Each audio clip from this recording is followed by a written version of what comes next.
A previsão do tempo para o final de semana é de chuva e calor. No sábado, o dia deve ser de chuva, mas o sol pode aparecer durante o dia. Máxima de 29, mínima de 20 graus. O domingo deve ser de calor, possibilidade de pancadas de chuva no fim do dia. Máxima de 32, mínima de 19 graus. Já na segunda-feira, dia quente e as fortes chuvas de verão devem acontecer no começo da tarde. Máxima de 33, mínima de 20 graus. O musical O Mágico de Oz no Teatro Alfa e o espetáculo A Pequena Sereia no HSBC Brasil são algumas das dicas de hoje da Agenda Viva.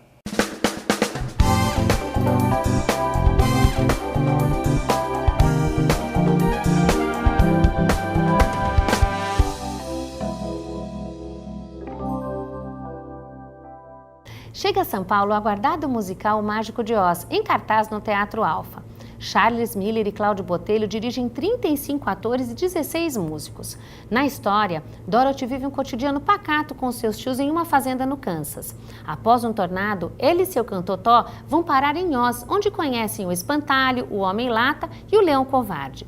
Juntos, seguem a estrada de tijolos amarelos em busca do Mágico de Oz e enfrentam as maldades da Bruxa Má. Hoje, às 21h30, sábado às 16h20 e domingo às 15h19. Ingressos a partir de R$ 60, que podem ser adquiridos pelo site ingressorapido.com.br.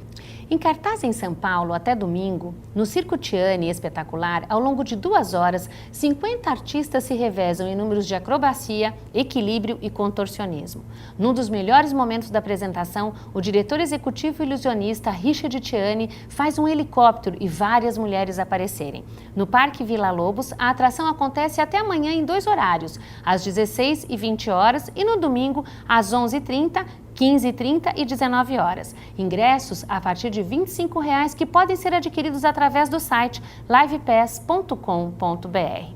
Desde o início de sua carreira, o cantor, compositor e multi-instrumentista americano Andrew Bird fez questão de surpreender o público. Na noite de sábado à meia-noite, no Cine Joia, mostrará canções de muitas faces acompanhado de um trio. Ingressos a R$ 160, que podem ser adquiridos no site cinejoia.com.br. E A Pequena Sereia é, antes de tudo, um espetáculo emocionante que encanta tanto crianças quanto adultos. A história fala de uma sereia que, ao atingir a maioridade, recebe a permissão de seu pai para visitar a superfície do mar. O espetáculo contará ainda com tradução em Libras, língua brasileira de sinais. As apresentações acontecem no HSBC Brasil neste sábado e domingo, às 15h e às 18h, com ingressos a partir de R$ 40. Mais informações e os seus ingressos você pode adquirir pelo site ingressorapido.com.br. Hoje eu vou dar uma dica para as pessoas que gostam de colocar a família no carro e pegar uma estrada no fim de semana. Que tal ir a São Carlos visitar o Museu TAM, que conta com 2 simuladores de caça F-18, onde jovens e adultos podem brincar em tempo real. Lá é possível conhecer 70 peças em exposição, entre elas um hidroavião monoplano fabricado em 1927 na Itália, um caça-aviões, uma réplica do 14 bis e uma do Demoselle, construídos por Santos Dumont. Para as crianças, o espaço TAM Kids traz painéis educativos e interativos sobre aviação e um avião playground com escorregador, cabine de comando e porão onde a garotada pode entrar. De quarta a domingo, das 10 às 16h. Entrada gratuita e mais informações acesse museutam.com.br. Vale a pena embarcar nessa viagem e um bom fim de semana para vocês.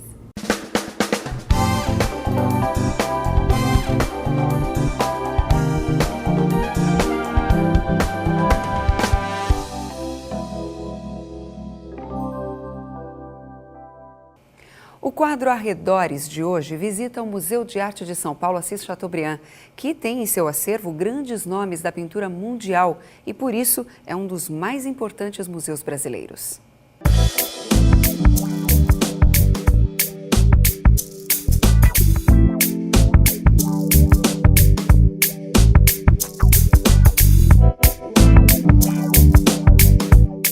Hoje o Arredores volta para São Paulo para mostrar para você um dos museus mais famosos do mundo. O MASP tem grandes obras que você descobre agora. O Museu de Arte de São Paulo fica localizado no centro da capital, na famosa Avenida Paulista. Seu prédio de design arrojado e cerca de 11 mil metros quadrados já virou o cartão postal da cidade, principalmente pelo seu vão livre de 74 metros, que chama a atenção de quem passa.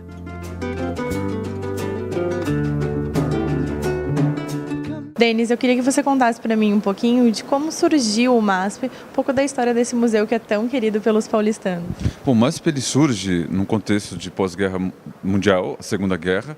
É um contexto em que você tem Assis Chateaubriand, né, o grande magnata das mídias, que, enfim, a TV Tupi traz a TV para o Brasil, e que justamente a ideia de fazer um museu que tivesse um caráter internacionalista.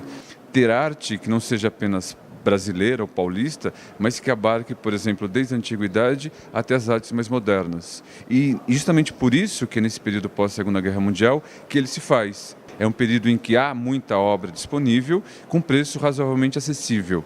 Por isso que você, quando o visitante vem ao MASP, ele vai ver, por exemplo, 5 obras do Van Gogh, 4 obras do Cézanne, 2 Monets, alguns Picassos, quase 20 Renoir, pintura renascentista, italiana e germânica. Quando o MASP se faz, ele ainda ficava instalado na 7 de abril, no centro de São Paulo, né, em 2 salas onde funcionavam os diários associados do Assis Chateaubriand, e ele vem aqui para Paulista justamente no final da década de 1960, né, no prédio que hoje todo mundo conhece, que é uma espécie de cartão postal da cidade. O MASP surgiu com a ideia de trazer um pouco de arte para a população de São Paulo, ensinar mesmo sobre o assunto. É por isso que toda a exposição ela tem um propósito e acaba contando uma história, como a gente pode ver aqui na Obsessões da Forma. Nessa sala podemos entender na prática esse conceito proposto pela curadoria. A mistura entre o moderno e o clássico nos leva a refletir sobre a forma e a criatividade de cada artista. Grandes nomes como Rodin e Brecheret mostram que a arte, apesar de subjetiva, é igualmente bela em cada estilo.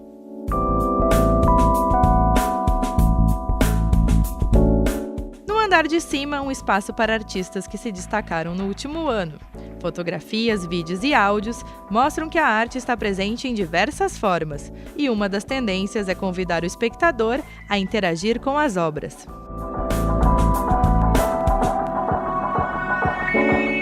Já o andar principal reúne obras que fazem parte do acervo fixo.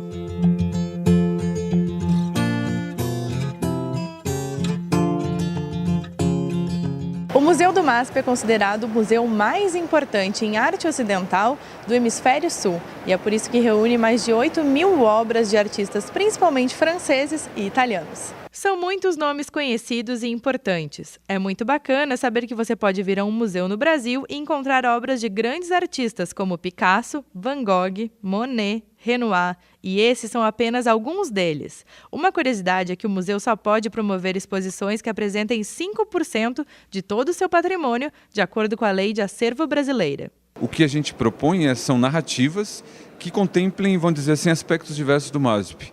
E como a gente pode pensar isso? O modo tradicional de se pensar é como os acervos da Europa, dos grandes acervos da Europa, pensam. Então você propõe um critério que é cronológico, o outro critério é escolas. Então a escola francesa, a escola inglesa, a escola brasileira. Nesses últimos anos, a ideia justamente foi propor outros critérios para apresentar obras. O museu expõe ou expor o seu acervo e propondo justamente narrativas diversas de expô-lo. E nesse sentido, o outro modo que agrega ao acervo é justamente as exposições temporárias, que aí o visitante, ao entrar no museu, ele vai ver, sim, há essa mistura, em partes são obras do próprio MASP, mas a ele se acrescenta temporariamente essas exposições.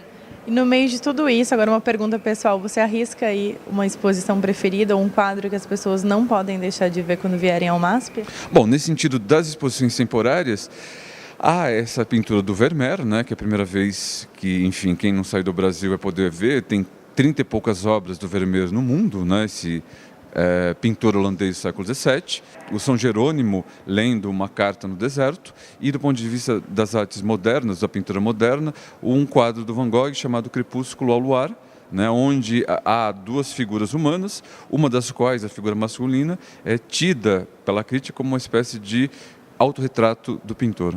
Eu queria saber a opinião de vocês, o que vocês estão achando do passeio aqui? Muito culto, né? É uma coisa que você voa para outras épocas, para outras técnicas. Eu achei muito lindo. E você já tem uma obra preferida, um artista que você veio especialmente para ver? Nós já vimos em geral o romantismo, todos eles de Delacroix, Rodin. A gente está encantada aqui com tanto esculturas maravilhosas e as pinturas, né?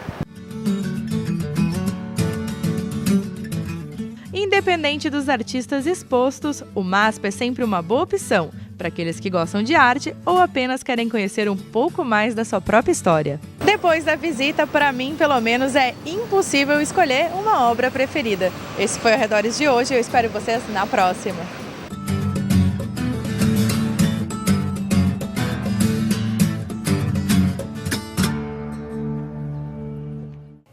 O TJ Alfa fica por aqui. Uma ótima noite para você e um bom fim de semana.